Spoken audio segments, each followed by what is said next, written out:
obu bwahebwa omushomo gw'abuturukwataho gwaba gutebeekanisibwa ba TechnoServe ekitongore ekitari ky'amagoba ekyatandikire ihuriro eya Horticulture Market Acceleration Project egenderere kushomesa abahingi b'ebimuri oku bakubaasa kurwanisa obworo bubarikukwatanisa otaireho n'okuhaana obwengye omu by'okuronda akatare hamwe n'okutunga kapito ey'okukozesa. Omushomo gwatebeekanisibwa omu disitulikiti ya Ntungamo kandi ogwayetabamu abahingi okuruga omu disitulikiti nka Kisoro, Rubanda, Ntungamo, Kanungu hamwe na disitulikiti ya Kabare. Dr. Ibrahim Wanyama ori omuhango omu by'eitaka kandi orikukora n'ekitongore kya Environmental Earth Sciences yashoborera okukyerikwetegyesa buri muhingi weena okubanza kwetegereza itaka eri arikuza kukoreraho atakatandikire kubyara.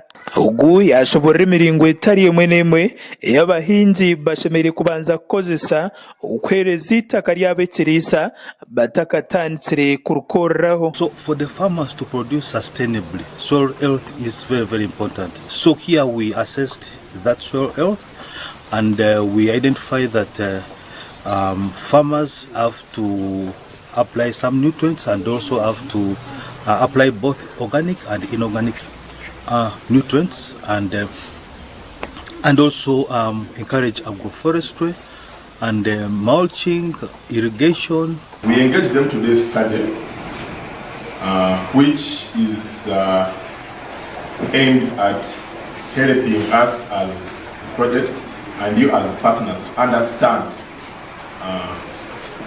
the three elements of how our soil health is for the soils that we are working in, how the air is, carbon footprint, how much emissions we are putting out in the air, and what the water tables are. Mushomo nugwo gumwe abacondoza bashoborera bimaha bintu ebibarigire kuzoura ebibarikuhamya ngu nibija kwera munonga abahinzi. We observe that our farmers are still using the rudimentary farming tools such as hoes, seeds, and then they still hire labor.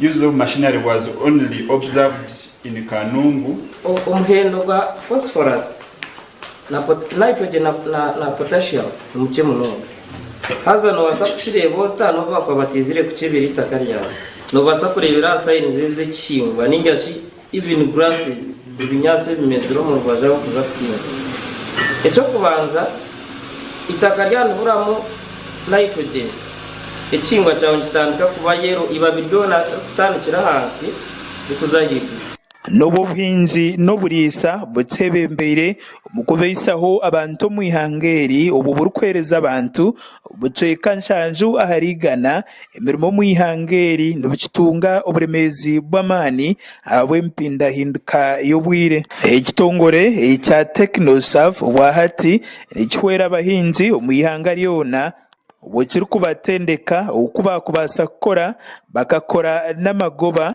batatungire kuteganisibwa okuruga aha mpindahinduka y'obwire barikurabira omuhururu eya Hotmap Project. Ehuriro egi egenderere kureeta ebyokurya birikumara omu maka, okwongyera aha ntaasya omu maka, okwongyera aha mirimo otaireho n'okureeta entunguuka omu maka. Ehuriro egi neetebwamu sente ekitebe ky'ihanga lya Netherlands.